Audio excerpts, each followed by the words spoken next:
Am I the biggest Marvel movie fan in the world? No. But do I go into them with an open mind? No. Not usually. I go in with with the expectation that it's probably not going to be good. Because I've been conditioned now that Marvel movies, they're not hitting like they used to. So I'll be honest, I go in there and I'm not usually expecting it to be good. The same was kind of the case for the new Captain America movie. I didn't have high expectations. I didn't think it looked bad or anything from the trailers, and I liked the previous Captain America movies. So I was hoping that it was going to be surprisingly decent, and I thought Red Hulk looked really cool in the trailers. But the reviews came out and people weren't liking it. I was pretty surprised to see how low of a score it has. It's like the third lowest rated Marvel movie ever made or something, or MCU film. It's crazy. So I went into it, and now that I've finished watching it, I can say it's not the third worst Marvel movie ever made, Marvel MCU movie ever made, but it's not very good either.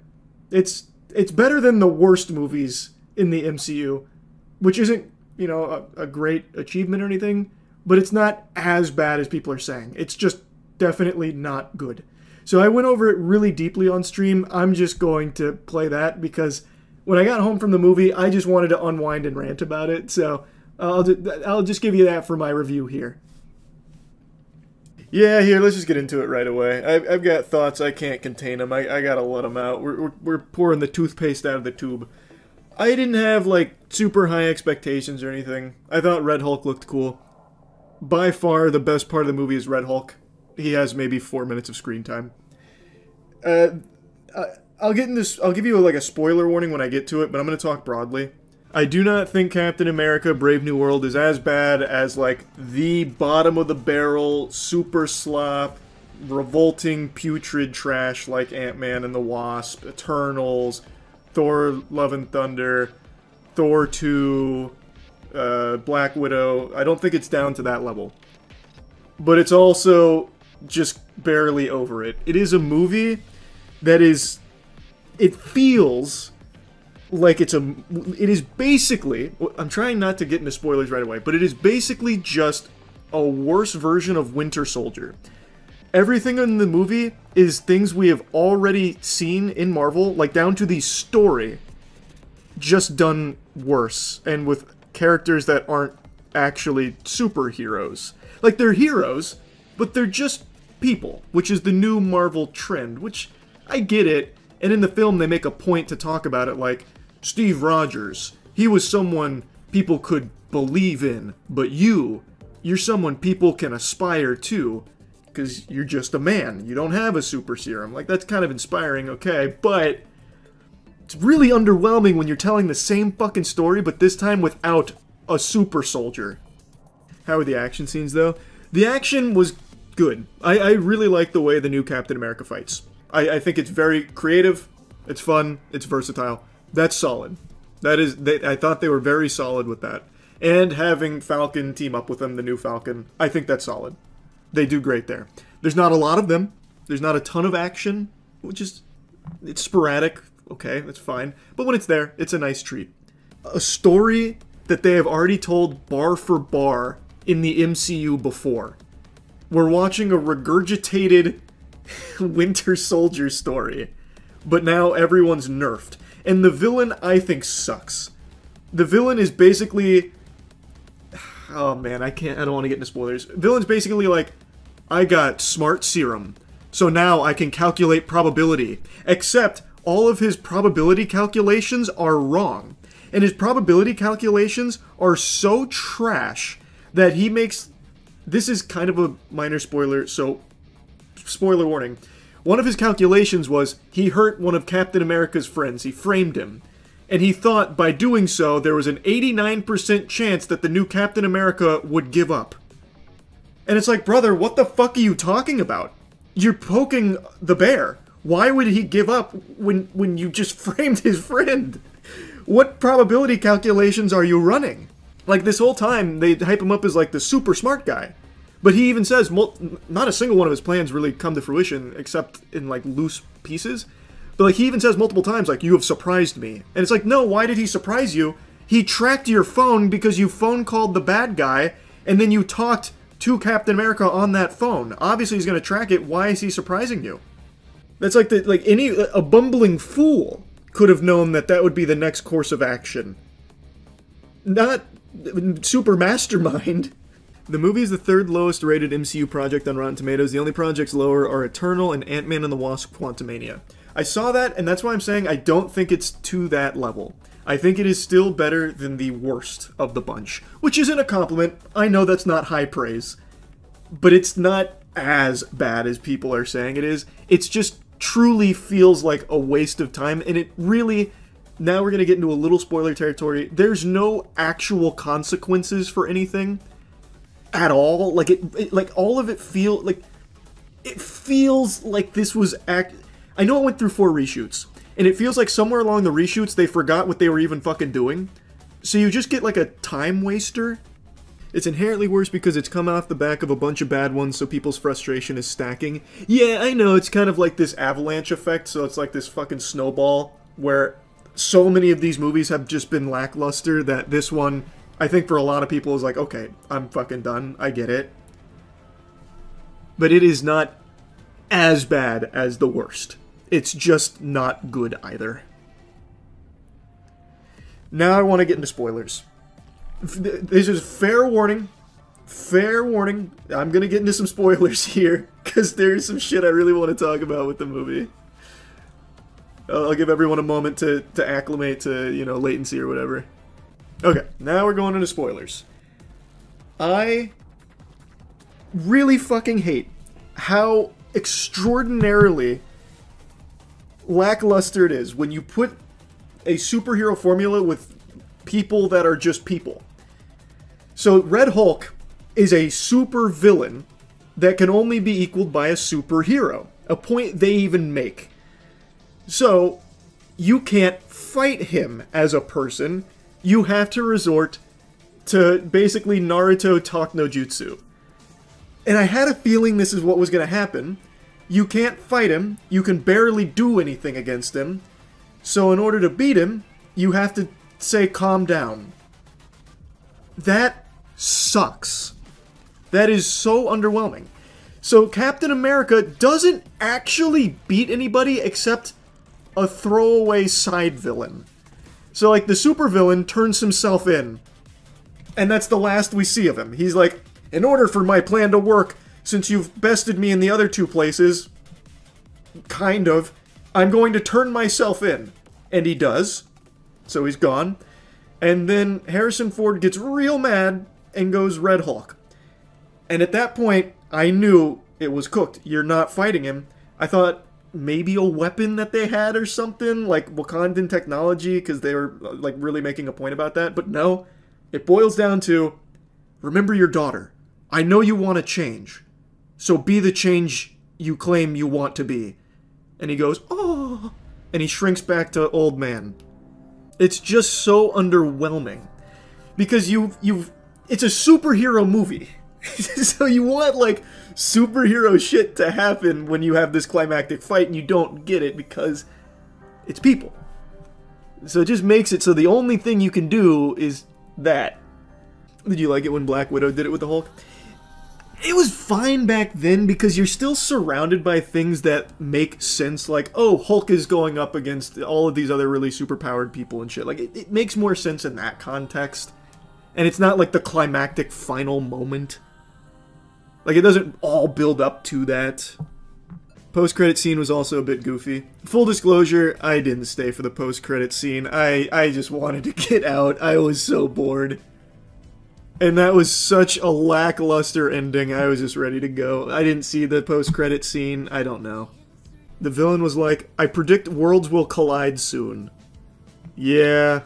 I'm not gonna spoil everything about the movie, I know I just talked about the ending. But I'm gonna try not to point out everything about the film, but yeah, that sounds like some fucking cringe for it. Who the fuck goes to a Marvel movie and doesn't stay for the post-credit? That's like 50% of even going to watch it. What is that mentality? What?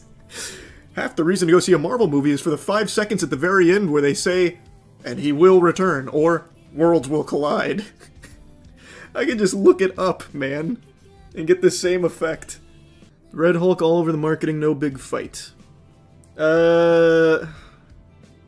We're still in spoiler territory. I'm sure people that were avoiding spoilers are still out of this. No, man, like I said, Red Hulk gets, like, actually just one sequence. Granted, the sequence is, like, 8 to 9 minutes, maybe? And it's cool. Like, I think that is the best part of the movie by far, that fight. Until the fight ends. Then it's, wow, does it go out with a whimper.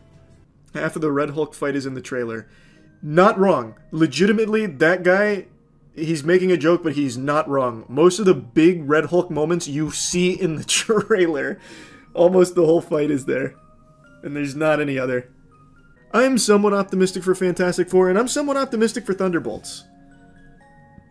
But, as I predicted on stream a couple days ago, they set up a villain in Thunderbolts that is a villain meant for the best of superheroes. Not people. Not just guys. You know what I mean? Not just, like, human beings. So the only way I can see them, and you can clip this and mark this down, I'll be a fucking prophet with this. The only way I see them beating Void/Sentry is the good part of him. Sentry takes over, he's like, guys, I'm holding back Void. I'm opening my weak spot. Do it!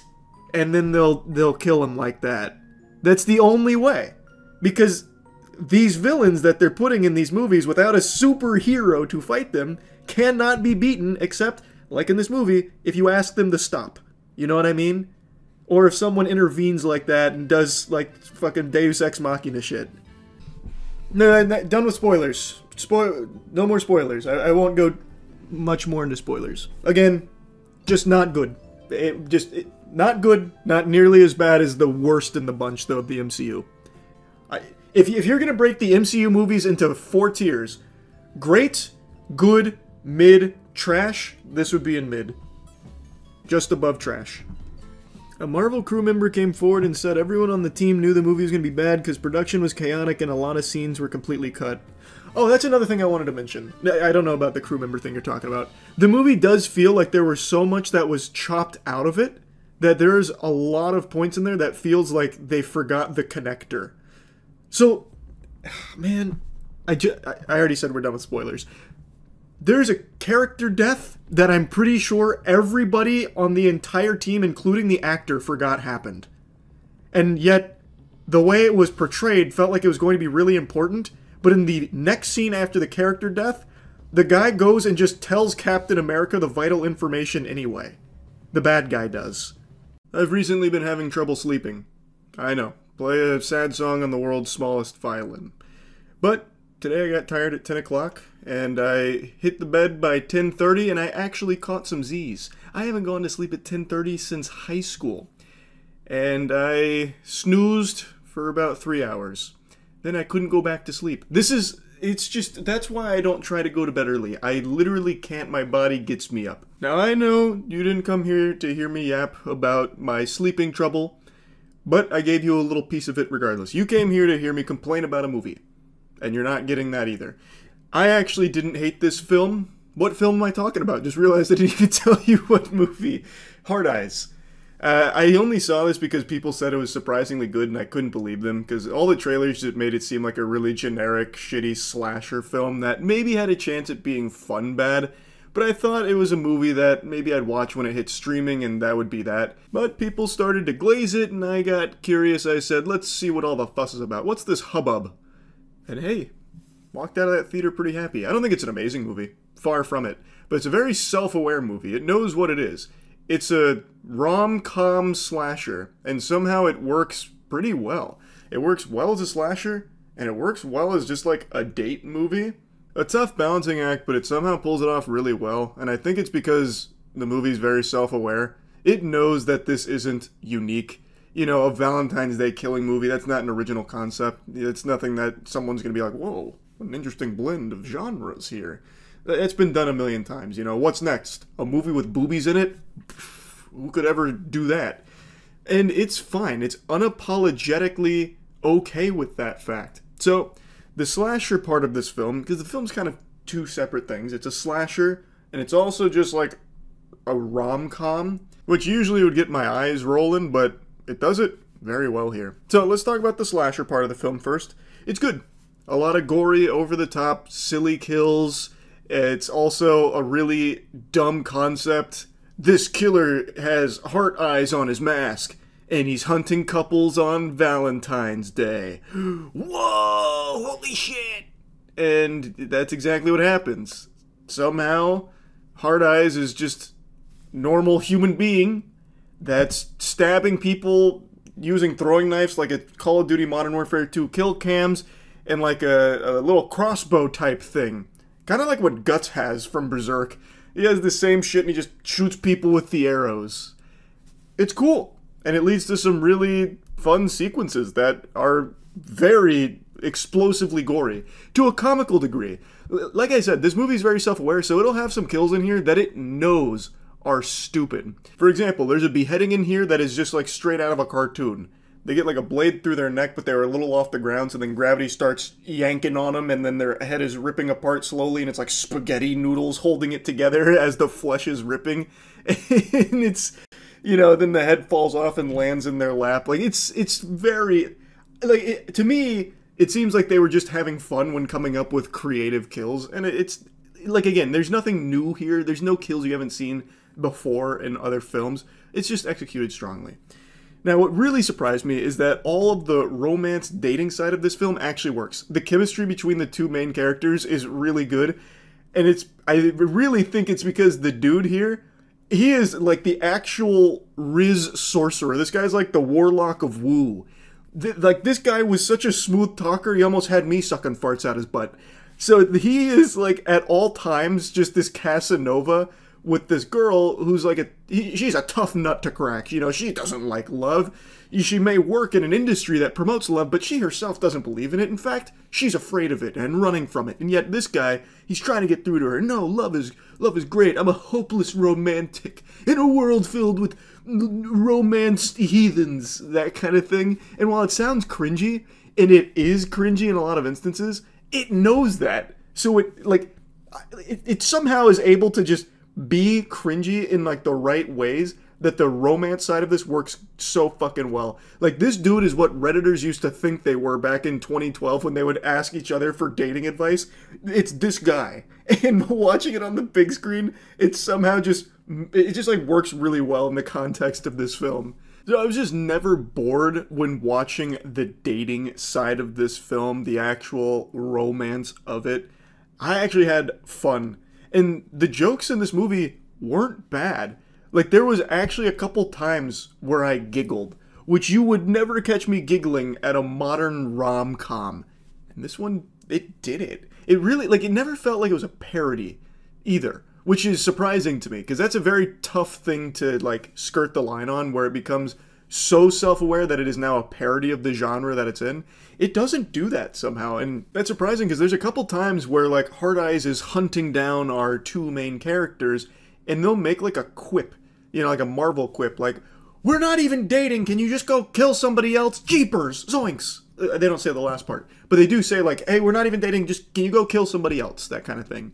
And it actually feels in line for these characters. Not to the point where it's satirical, it actually just feels like a quirk that they'd have, where they'd say some shit like that in a really intense situation. The movie just does a good job of making you care about these characters and buy into them. So you actually want to see them succeed against the Hard Eye Killer. Now, I praised the movie a lot, but there's some shit in here that just stinks. And I'm gonna get into spoilers. Full warning, I'm gonna get into spoilers. Watch out! Beware! Okay, you've been warned. I really hate the ending of the film. Not so much like the kills that happen at the end and like the big climax of it. I hate that the film just wants to be Scream again. It wanted to just be Scream really bad, and I got that DNA sprinkled throughout the whole film, because obviously you're going to pick up on the hints of Scream throughout it. You'll definitely get that aroma, but it really does go hog wild on just wanting to be Scream at the very end. When they reveal that there's multiple Hard Eye Killers, it's actually a throuple. There's 3 of them, and they're all romantically involved, kind of. One of them was just a big fan of the Hard Eyes Killer, so they let him become one. I guess that doesn't make sense, but okay. I just thought that was so weak and stupid. It wasn't even... Not even like stupid to the point where it felt sensical in the film. It just felt kind of lazy, you know? And I really hate that the motivation for the killings is a kink. In fact, they say verbatim, killing couples is our kink. And then they even put like a fucking Vocaloid on that last word where it goes, kink. And it's like, what? Like, what? Come on. It can't be that dumb.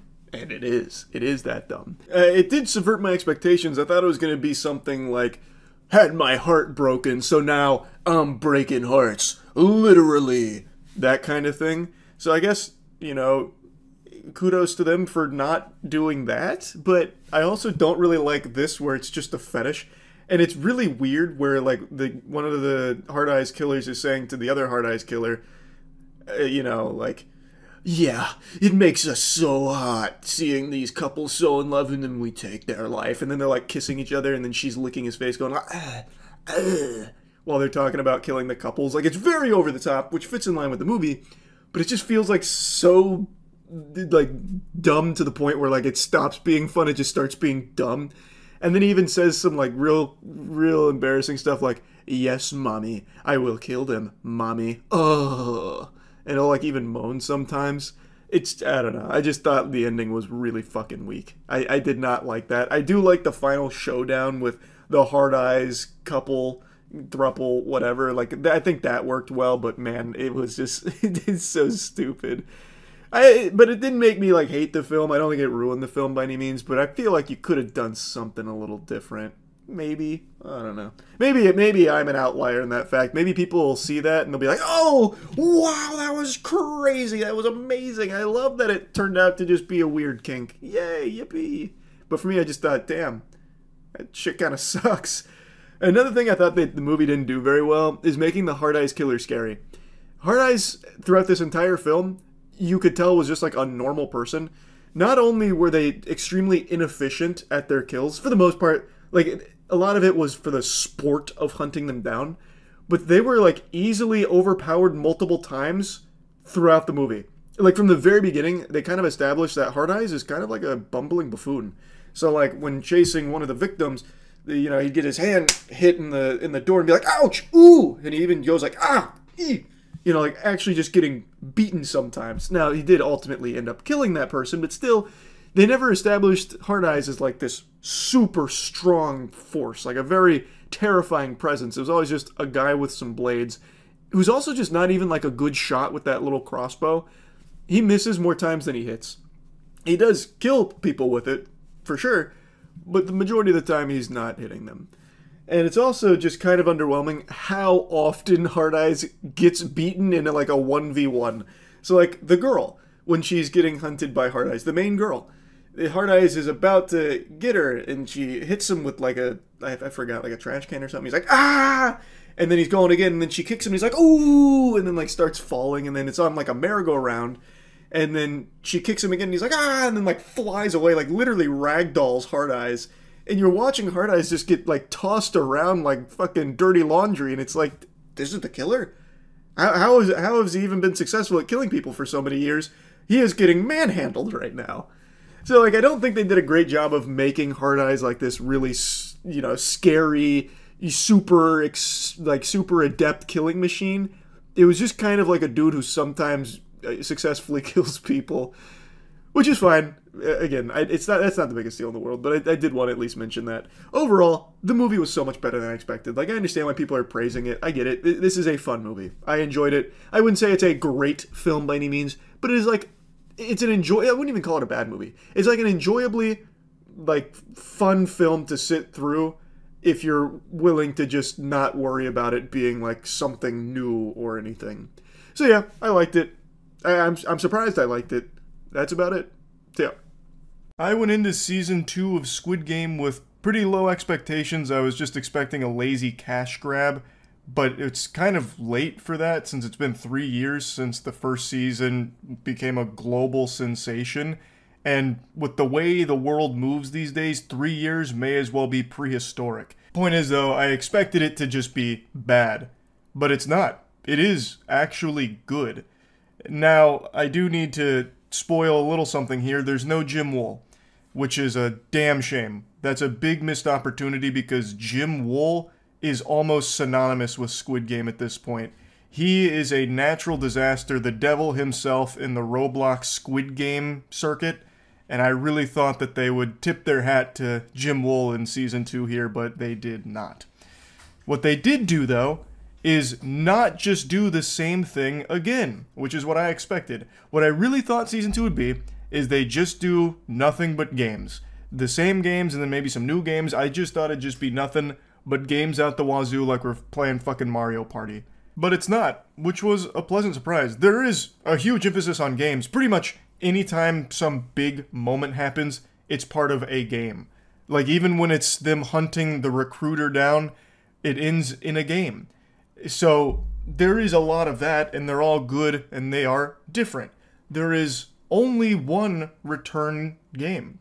So that was nice. I once again expected them just to do the greatest hits again. Now that's what I call Squid Game Volume 2, basically. Fucking Kids Bop Squid Game, the second rodeo. They didn't.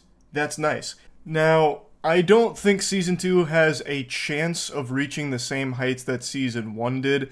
That was lightning in a bottle, in the truest sense of the word. It came out at an unprecedented time where everyone was inside, and there was nothing like this out. Of course, there's still a ton of hype for Season 2, but I don't think it's going to reach that crazy, set the world ablaze popularity that Season 1 had. Though I'm sure it will reignite the Roblox Squid Game circuit, and God rest all the souls that cross paths with Jim Wool. Anyway, though, I do think Season 2 here is good. Very good, even. I went into it expecting it to kind of be dog shitty. Nope, not the case. So, Season 2 is much more of like almost a revenge action show than it is a show about survival by any means necessary through these depraved games. Here, we now see a very different Gi-hun, who, I still don't know if I'm saying that name right. I don't remember if it's Ji-hun or Gi-hun. I'm not entirely sure. Sorry if I butchered the pronunciation. But we see him in a totally different way. He even has his own John Wick arsenal. He is using that money that he won, every fucking penny of it, to try and track down the recruiter so he can go to the games and tear it to pieces. Shut it down for good. He no longer has the red hair that we saw at the end of Season 1. I suppose the director said, all right, I was playing a bit of a goof on you. We'll get serious again. So that goes away within the first, 3 minutes of Episode 1. And we see that he has spent the last 3 years training with the sole focus of stopping these games. So he's really good with guns now, and he is like a very confident leader. So he has people that are searching every subway station every day for 2 years during the summer looking for the recruiter, and he has this network and even gets connections to some military people that will help him try and stop these games. And it's a really cool evolution of the character from Season 1 that feels pretty natural. With all of the trauma he went through and everything that he experienced, him being kind of just broken but so focused on taking that anger out on the people that caused it is just a really compelling and natural evolution of what we saw from Season 1. And the villain here, the front man that we knew from Season 1, is so good. He is the perfect counter to our hero. And he plays with that, saying so you want to play the hero, I'll show you the consequences, and boy howdy does he ever. I'm not going to get into spoilers for this one. This one is way too fresh to get into spoilers, but I do have a couple of complaints that I won't be able to dive too deep into in a moment. But I do think, on the whole, this was much better than I expected and just a really solid Season 2 for something that I thought shouldn't have even had a Season 2 in the first place. Usually when you have a show like Squid Game, I feel like it's best left as just that, glorious triumph in the moment that it was, instead of trying to overstay its welcome, extending it to a Season 2 just because it was popular. It's always lackluster when that happens. In this case, though, I really think it was handled well. It seems very self-aware in what people expected for Season 2, and it gives you that, and then some. So, the iconic red light, green light, that's the first game. So, the show brings you in with the same game, making you think, oh, he's just going to be playing the same shit again.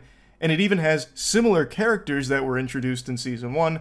We have characters that are very close to them in Season 2, but they go in very different directions and serve a very different purpose. So it's a nice spin on character traits that we saw in Season 1 and got fed a bit in Season 2 that drastically change in the direction they go. For example, one of Ji-hun's friends is in this game again, but not the same kind of friend we saw in Season 1. The next thing I want to mention that might be a big spoiler, but I don't think it is because I'm pretty sure it's in the trailers, but just in case there's a spoiler warning. Do you remember how in Season 1 the big twist was that the old man that was with Ji-hun for most of the games was actually the man behind the curtain the whole time, the fucking puppet master that put all the games together?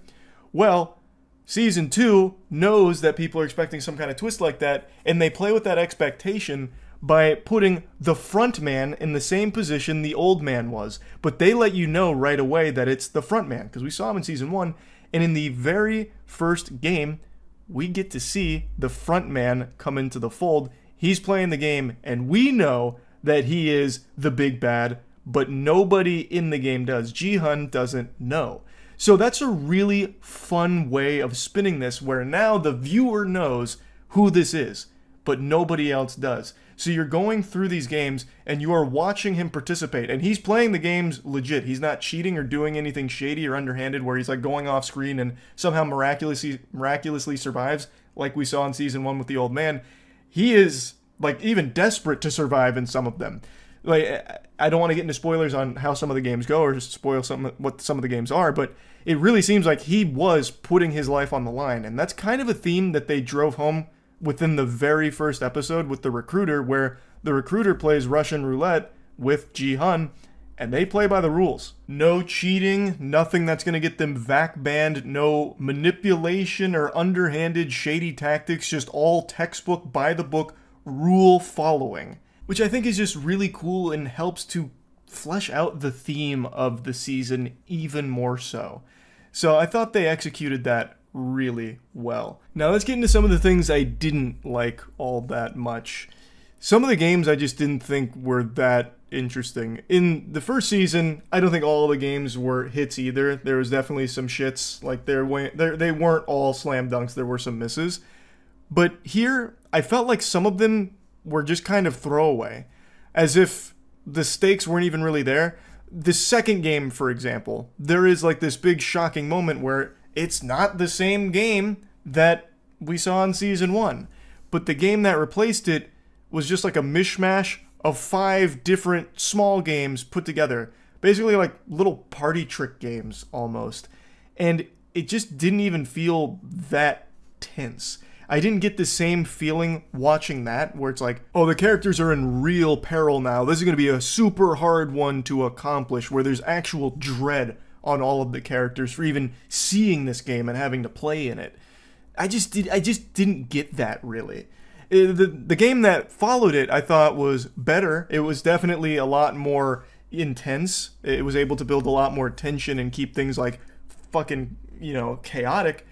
But it just felt like the games in Season 2 played almost too much of a background role.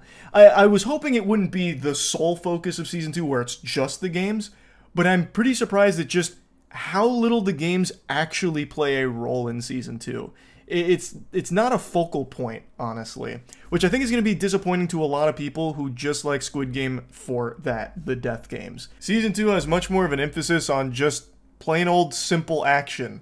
Just some lead spraying, some fights, fucking, like it's more action and more about revenge and trying to stop the games by any means necessary. And that usually comes in the form of a firefight. So the games don't play a huge role here. The next thing I didn't really like is there's an entire subplot with that team that Ji-hun puts together, where they are constantly trying to find where he's been taken. And every time it cuts to them, it's like useless. It feels like we're just watching filler because they're not getting any closer to finding him. They're just constantly on this wild goose chase, and nothing's really getting accomplished there at all.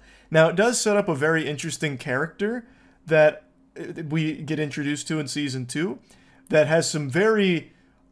it's going to be a spoiler if I get too deep into it. They introduce a character that is clearly going to play a big role in Season 3. That's another thing. Season 2 is basically just a setup for Season 3. I mean, it's more than that, obviously, but everything in Season 2 is building for Season 3. So there is a character that's introduced here in that side plot that is doing some real fishy shit that is definitely going to play a big role in the next part. But just, I can only talk about part 2 because that's what's out. Anytime it cut to them, it was just boring. They were not accomplishing anything at all. It just felt like wasted time. I can pretty much summarize an hour's worth of that side plot with just a few sentences. We need to check this island. This might be where the games are being played. Alright, we checked the island. No good. We'll cross that one off and check the next one. Then they get to the next island. Jeepers, it wasn't that island either. Let's check the next one. That is everything that happens every time they're on screen without fail, and it doesn't really get deeper than that, except for that one character I mentioned that starts to do some more things that are clearly going to be a big deal later on. But as of now, they're not. It's just, try another, try another, try another. Eventually we'll find the island. Try another. And they just go on this deep-sea adventure of just going to fucking island after island after island to no avail. So it's just... it feels just really useless.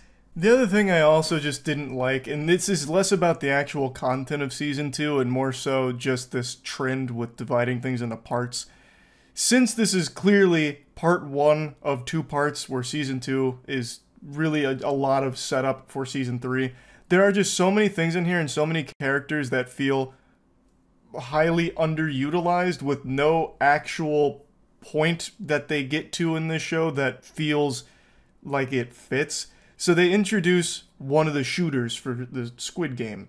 We get to see from their perspective, someone who actually kills the contestants in there. We get to see a little about them outside of the game and inside of the game and the things they go through, which is a cool concept and something that's a fun thing to explore because you get to see a different side of it. Even though you did get to see a lot of it in Season 1, this is now seeing it from someone who is actively killing the people in the game. And that character, we do learn a little bit about, not a ton, but we get a bit, and we see that they're going through some shit while doing this job, but the character doesn't really do anything in the season. It's just, we get like glimpses of a different perspective every now and then.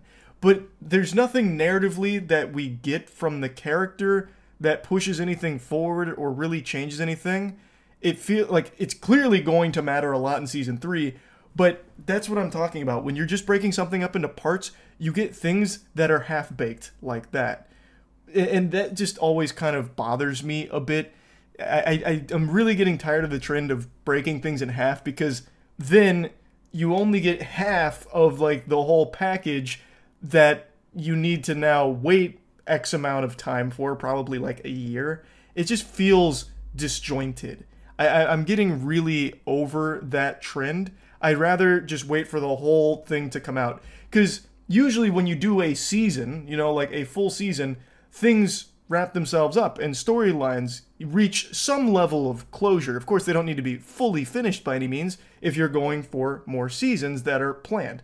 Like, I think Game of Thrones always did a good job before, of course, it absolutely shit the bed with season 7 and 8.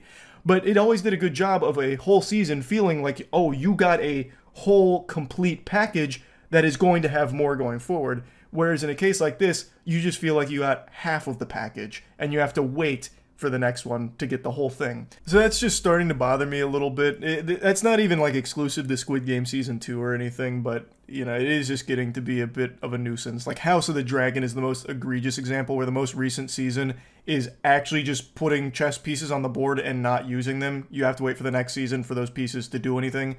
So fucking like nothing really moves in Season 2 at all.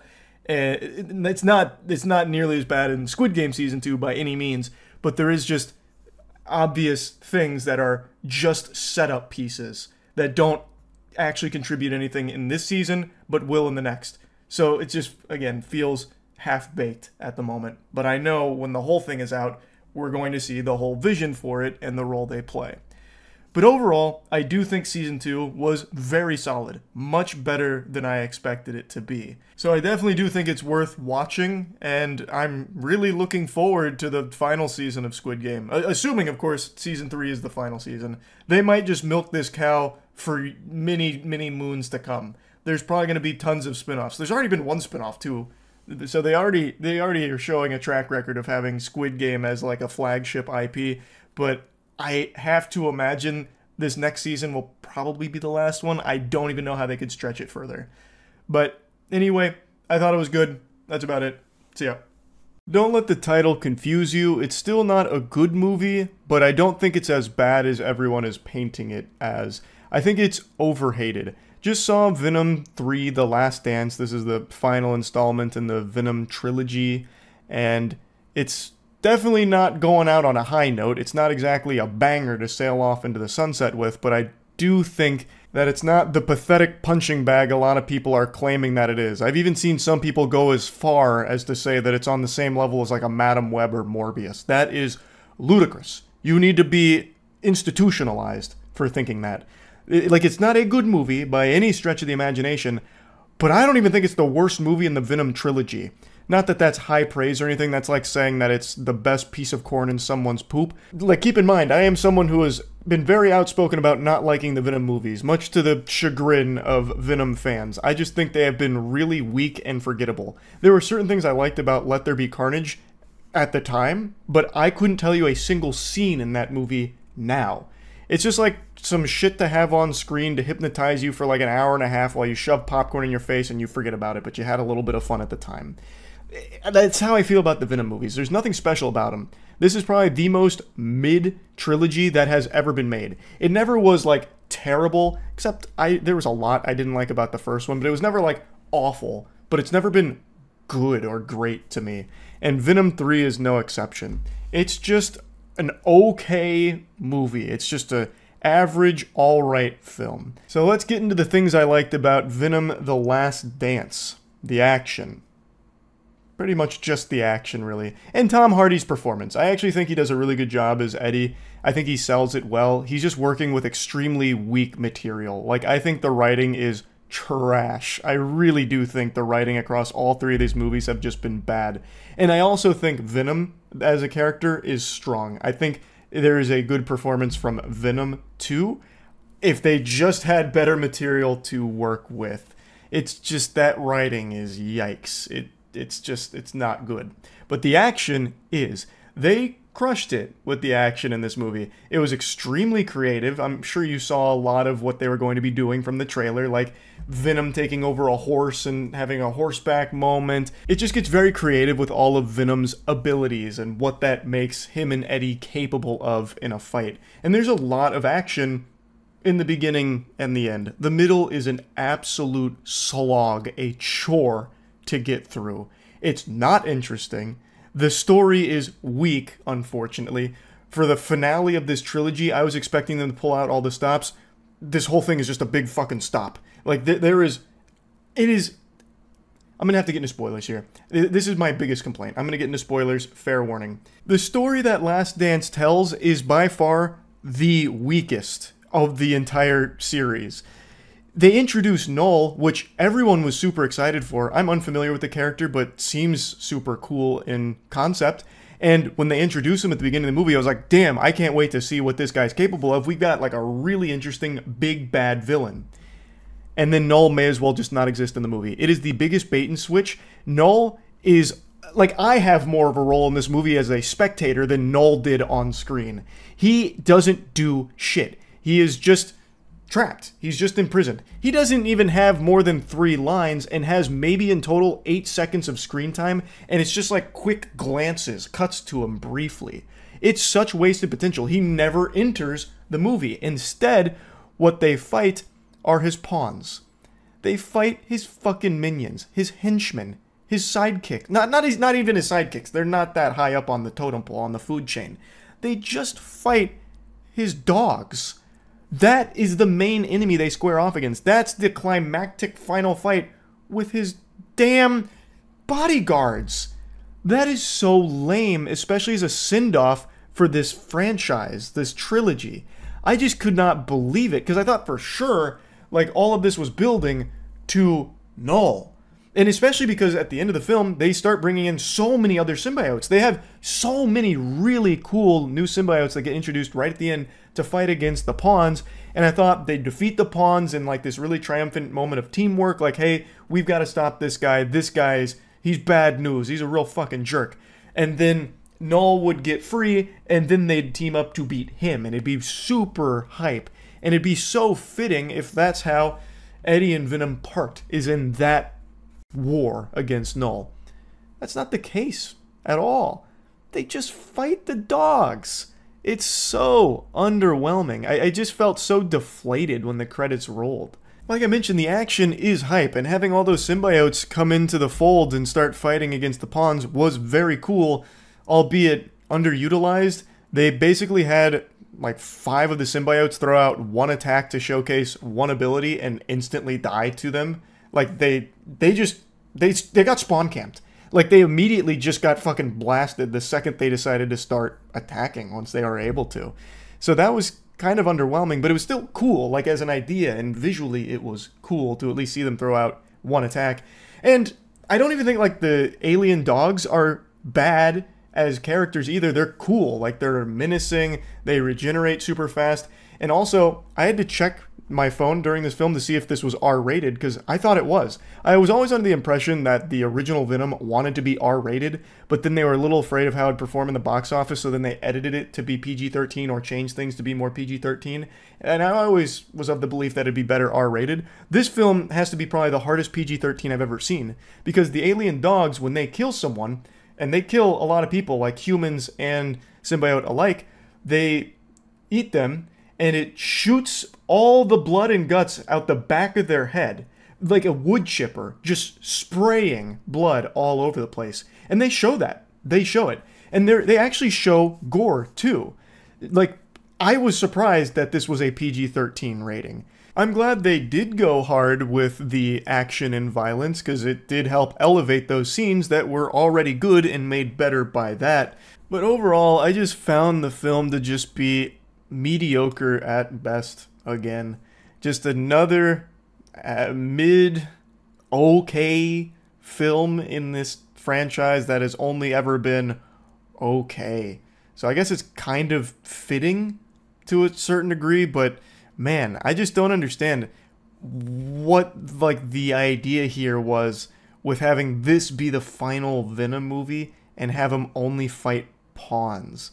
It makes it seem so small and like not powerful. Like the minions I know aren't weak or anything, but they are just pawns. So yeah, I don't think this is a good movie, but I do think it's not as bad as everyone is saying it is. I think if you go see it, you'll probably be entertained for at least 2 out of 3 parts of it, if you can turn your brain off and not think too hard about what you're being told on screen and what you're listening to from the characters. Like, there are some moments that I do think work well between Eddie and Venom. Like, I do think the chemistry has been pretty solid throughout the series for the most part, and where it is here, like, the emotional beats kind of land, and would have if the writing was a bit tighter, but, like, it was close. But yeah, it's not good. That's really about it. It's okay at best. Alright, see ya. Joker 2 is a bad movie. I'd even go as far as saying it's a horrible film. But I didn't expect it to flop nearly as hard as it currently is. This is pathetic, the numbers it's putting up in the box office right now. This is the Concorde of movies. The studio stands to lose roughly $150 million based on the estimates right now if the projections keep being followed. It is disastrous. I thought no matter how terrible this film was, it would still do well in the box office because it had such a large fan base that I thought would go see it no matter what, just to give it a chance. Nope, that wasn't the case at all. If you needed to escape from authorities and needed a place to lay low, buy a ticket to Joker 2. No one would ever check that auditorium. No one is going there. Those theaters are more empty than the room Squidward goes to be all alone in the void. It's bad. Also, I make that reference with Squidward a lot. That's just something that's always in my noodle. That's probably still one of my favorite scenes in SpongeBob. But anyway, right now, Joker 2 has opened to a $37.8 million box office domestically, which is actually lower than Morbius.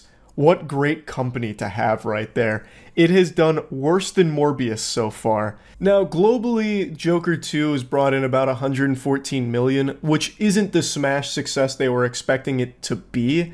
That number sounds very high, but with the amount of money they put into it, it's still not doing well at all.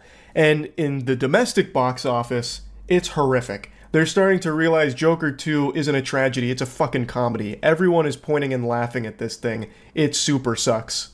But not only that, Joker 2 Folie à Deux PU, this is the poop that just keeps on stinking, because not only is its box office performance lackluster, it has the lowest cinema score out of any comic book movie ever, at a D. Now, I'm not going to sit here and blow smoke up your butthole pretending that I know everything there is to know about cinema score. This is actually really like one of the few times I've heard of it, so I'm not the most familiar with it, but it's been around for a while and it is a consistent score that pulls moviegoers after seeing a movie just to kind of gauge reactions, and then they assign a grade to it.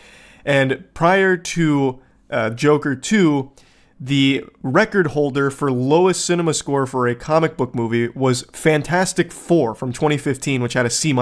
That movie is still, to date, one of the most hated comic book movies of all time. And now Joker 2 is below that. That's mind-boggling. And they also put it in another perspective here.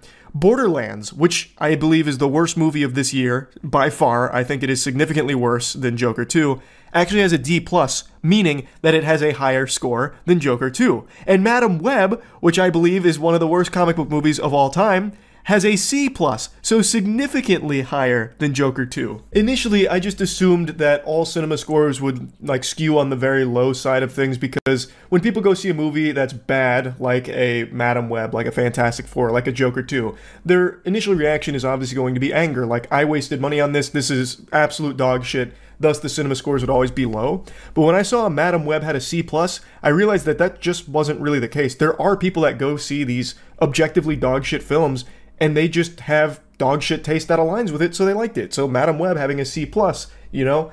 It's not always just going to be the most outraged of people every time. Joker 2 is so universally hated by critics and audience alike that even just gauging moviegoers' experiences, you're getting mostly negative without very many positives. So this movie failed on everything it tried to do. I think one of the main contributing factors for everyone's disgust with the film is how a lot of people went into this not even knowing it was a musical. I knew that going into it because it had been talked about prior, but if you only went in based on the trailers and based on how much you liked the first one, you would be caught completely off guard by this being a fucking musical. The trailers try their best to hide that. Like, there's little hints that there might be some kind of music scene, but there is nothing in the trailers that would have you going into this thinking that you're getting a full-blown fucking Red Alert musical. So a lot of people felt really misled by that, and I imagine that contributed heavily to how much they hated it. Now, I don't agree that Joker 2 Folie à Deux is the worst comic book movie ever. I think that is an absurd claim. There are significantly worse comic book movies, and it is definitely not worse than Borderlands, but I do agree that Joker 2 is the most disappointing movie, most disappointing comic book movie.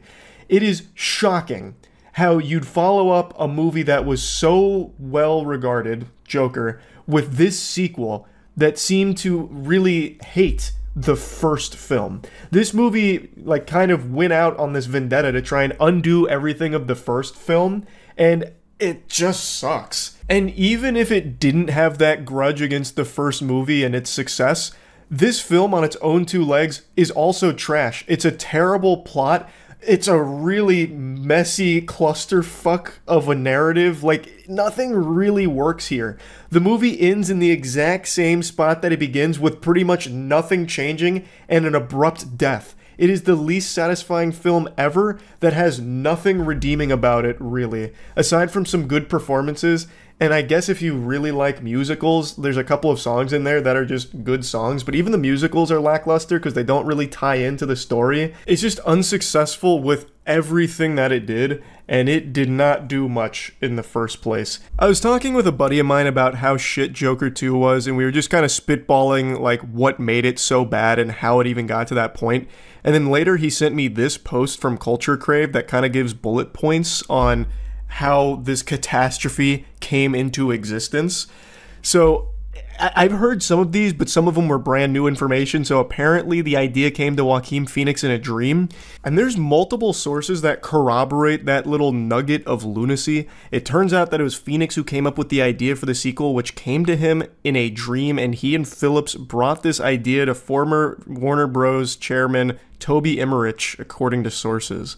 After one insider was asked who the movie was made for, they responded with 2 words: for Joaquin. That is so silly. I hear that a lot, actually, though. That's a pretty common cliche where if people are asked about something like, how did this come to be? Some people will default to just making up some pretentious nonsense like, oh, it came to me in a dream, actually. I doubt it. I really doubt that. But let's just assume in this case it's real. Joaquin Phoenix had a dream about Joker 2 being a musical. Just keep that a dream, buddy. Like, that's a stupid idea. That's not even something worthy of taking to anyone. That's embarrassing. And what's even more embarrassing is how up his own ass Todd Phillips is that he thought that that was a great decision, and he thought he knew better than everyone else, so he shunned the rest of the department to do his own thing, because he knew better. He had the billion-dollar blockbuster mega-hit Joker. He can do no wrong. So he ran with this stupid idea that came to Phoenix in a dream. They also apparently tossed around another stupid idea about putting it on Broadway before making it into a film. Though I guess admittedly it would have been better on Broadway than in a movie setting, because at least then they could try and make the musicals work and weave it more into the actual plot. But unfortunately we were cursed with this film. Todd Phillips had free reign with Warner Bros. Wanting him to do his thing, and the film had no test screenings. Because why would you test screen this? Todd Phillips knows what you like. Clearly, he's in your fucking walls. He is in your noodle reading your mind. He's delivering that fire that you've been looking for with Joker sequel. Lady Gaga signed on before the script was finished. That one I don't think is that big of a deal. She is a talented actress, so if she signed on because she was excited for the script even though it wasn't done, I don't think it's that surprising or that big of an issue, but I do imagine she might have some regret with agreeing to do this before seeing the final script, because this has become a joke. Next, the new DC boss, James Gunn, had zero involvement, gave notes, but Todd Phillips didn't use them. Used them for toilet paper, I'm sure. I mean, why would you try and give notes to Todd Phillips? I mean, he's got no blemishes on his resume. He knows how to handle a sequel. What could you possibly have notes on for Joker Folie à Deux? It's a fucking masterpiece, clearly. God, I don't know a whole lot about Todd Phillips other than his previous work, but his attitude for this movie is so yucky. It's so embarrassing just reading about him. The film had a budget of $200 million, which included a $20 million salary for Phoenix, $12 million for Lady Gaga. Not surprising, almost every blockbuster that comes out is in like the $100-200 million plus ballpark. I imagine this film in the marketing budget alone adds an additional $200 million to that figure. Musical aspects were largely downplayed in marketing, with director Todd Phillips at first insisting it wasn't one. I don't remember Todd Phillips trying to shut that down or anything, put the kibosh on it. For as long as I can remember, the film, since its official announcement, had always had that knowledge revealed that there was a lot of musical elements to it. So I went in with the impression that this was going to be a musical, and I imagine a lot of others did as well. But again, if you just watch the trailers, it doesn't really come across that way. So perhaps Todd Phillips made that conscious decision to hide that fact, because musicals, I mean, especially for fans of the first Joker movie, probably aren't going to be that enticing for this kind of audience. So I imagine that's probably accurate, but I don't recall Todd Phillips trying to downplay it. Christopher Nolan reportedly changed the ending of the first movie because it ended with Phoenix's Joker carving a smile. There was no resistance for the sequel, with Nolan leaving Warner Bros. That was fascinating to me. So, apparently, Todd Phillips had actually wanted in the first film him to cut the smile into his face. Christopher Nolan was apparently still with Warner Bros. At the time, so he had say-so here and said, "You're a fucking idiot." No, he shut that shit down real quick. But now that Nolan left Warner Bros., Todd Phillips was left to his own devices again and went hog wild, so as all of you know by now, the Joker 2 ends with a completely random psychopath who shanks Joaquin Phoenix's Joker in the hallway where the movie begins, because nothing in this film fucking changes and nothing actually matters in the movie. This random guy abruptly kills him, and then in the background cuts a smile into his face. Just Todd Phillips paying a little disrespect to Nolan here, and the legacy that Nolan built with that Joker. It's such an insulting thing to conclude here, because it's not well done, it comes out of nowhere, and this whole film is garbage in the first place, so it's just an even bigger waste of time. I understand why Nolan would absolutely not want Phillips to do that. It's also just highly unnecessary and doesn't actually tie into anything, so it's super dumb, but since Nolan wasn't at Warner Bros. At the time, Todd Phillips unfortunately got to do it, and we're all worse off for it. This next one had me giggling. Todd Phillips was secluded on a ranch during the opening weekend. I think he was bracing for the storm. I think he knew that this was not going to be received well. Like, it was already not being highly reviewed from the people that had already seen it, so I imagine he had the inkling that, man, maybe he missed the mark. Or I could be totally wrong. Perhaps this is Todd Phillips just under the impression that his high art speaks for itself, and he wants people to come up with their own conclusions based on the nothing burger he served them, so he isolated himself from the rest of society to give us this chance. But more than likely, he just went to the ranch to just go ahead and tune everything out and count all the money Warner Bros. Dumped on his fucking front porch for this absolutely trash sequel. Film was panned by fans and critics. It currently has a 33% from Rotten Tomatoes critics and a 31% audience score. It has the cinema score of D, lowest ever for a comic book film. Domestically opened with $37.8 million, which is lower than comic book films like Morbius and the Marvels, and it needs $450 million globally to break even, which may lose the studio over $150 million, and Warner Bros. Discovery is already in $40 billion of debt. And god damn it, they earned every penny of that debt. Warner Bros. Keeps making the stupidest decisions. I am always surprised to see what new batshit insane idea fucking Zaslav comes up with. Like, every move he makes, he's like the opposite of King Midas, where King Midas would turn things to gold. Zaslav comes around with a cheese touch. He turns everything to actual poop. He is just, I don't know how he even got this position. He is bad at his job. So Warner Bros. Is deep in debt. This is not helping at all. And I just had to talk about it again. You know, Joker 2 is all about musicals and dancing, so you know what, I'll give you one of these. I'll dance on the grave of Joker 2. What a fucking disaster. And it earned it too, man. The movie is bad, the decision making was bad with it, and Warner Bros. Really needs to figure it out, because it is getting embarrassing for that whole company. That's about it. See ya. If it looks like I'm half awake right now, it's because I am. Rings of Power Season 2 just came out, and I watched all 3 episodes back to back to back. And I can say with confidence, it is probably the most boring show I've ever forced myself to watch through. I'm not ashamed to admit I dozed off a few times in the first 2 episodes. It's impossible not to. It's such an unbelievable, unfathomably boring snooze fest of a production that somehow costs like $1 billion or something. And I even rewound the parts that I slept through because I wanted to make sure I didn't miss anything good. Spoiler alert, I didn't. All it did was extend this painful journey for 3 episodes. The third episode though, I hunkered down, muscled through it, like Clockwork Orange style. I peeled my eyelids open so I didn't fall asleep and caught everything. And it's just so unremarkable in every possible category. Sitting through Rings of Power is like sitting through a Jigglypuff song. You just can't help but fall asleep. It's just so dull. I didn't like Season 1 very much, but I think Season 2 is off to an even more brutally boring start. 98% of these 3 episodes is just 2 characters talking to each other. They're just vomiting sob stories into each other's mouths like it's 2 girls, 1 cup. That is almost every single scene in Season 2. Like, the very first scene of episode 1, I actually had high hopes for. It was pretty cool. It was a Sauron backstory about the first time he got betrayed when he tried to rise to power. It was cool. They had a bunch of, like, orcs stabbing him and shit, and he was just blowing up with blood, and then he turned into this ooze that reminded me of Ivan Ooze from Power Ranger, but with, like, the properties of Venom. That was cool. And it's all downhill from there. I'm not saying this needs blood, guts, titties, and rock and roll to be interesting or anything.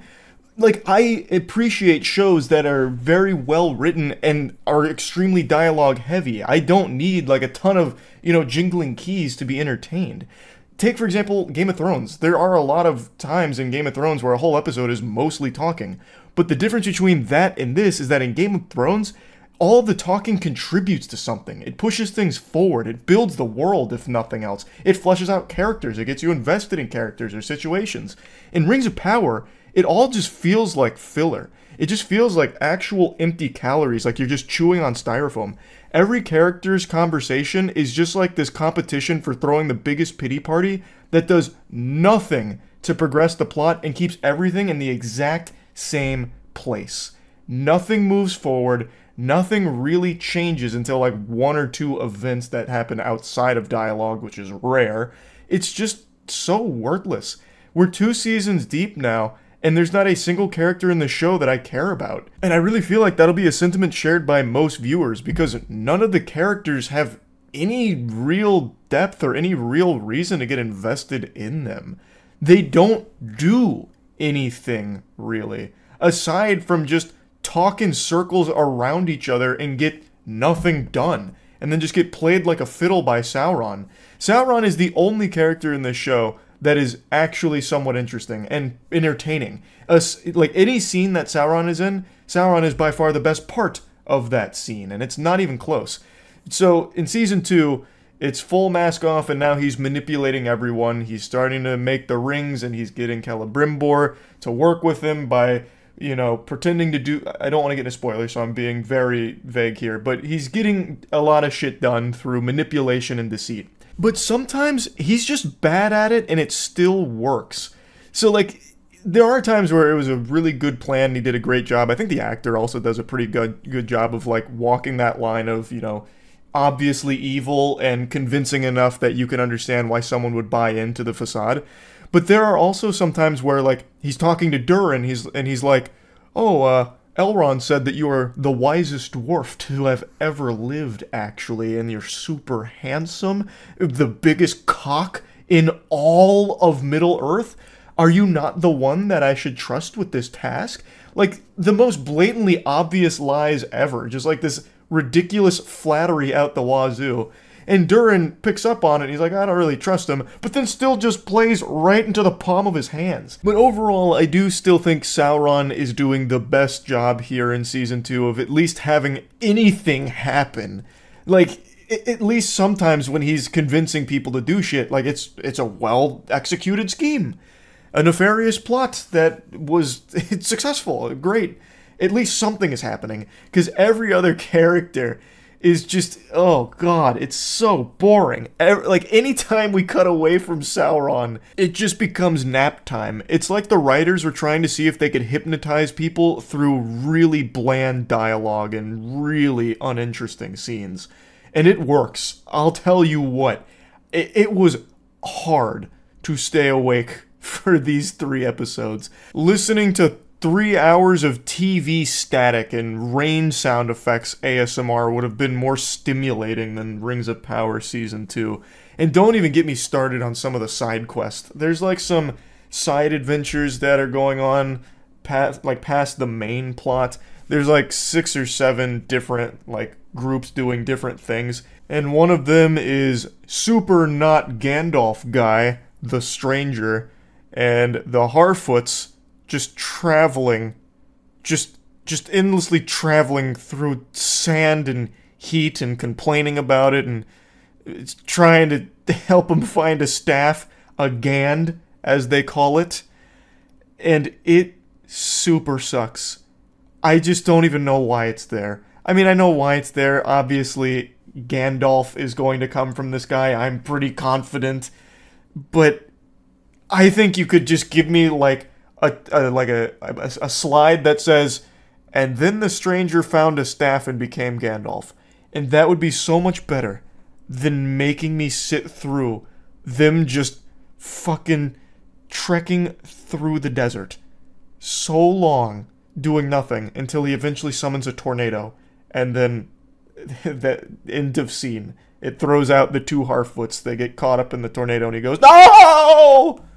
And that's about it. Other than that, it's just them walking and talking in the desert. There are a couple of moments where there was like the start of something that could be cool about to happen, and then it doesn't. So there is a scene with some spiders that I thought, okay, this is kind of hype. And they do get kind of like bloody and gory, which is, you know, I mean, that's always at least somewhat exciting. And they have this spider scene that's going on. And then it's just so underwhelming with how it plays out. He basically just stabs the spider, hops on a horse, and leaves, all in the span of like 45 seconds.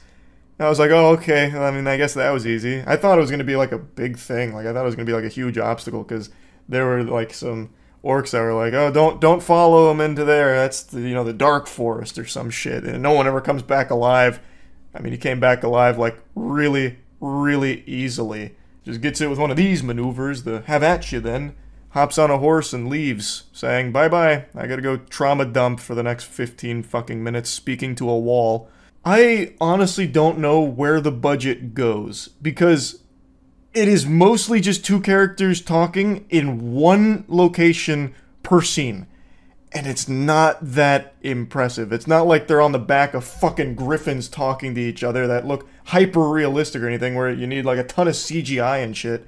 Like, they're just talking in some rooms.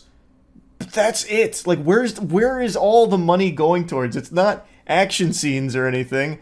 It doesn't really seem to be the environment. Because, I mean, we're getting a couple of, like, beautiful shots. Like, of course, there are some, like, really beautiful scenic shots.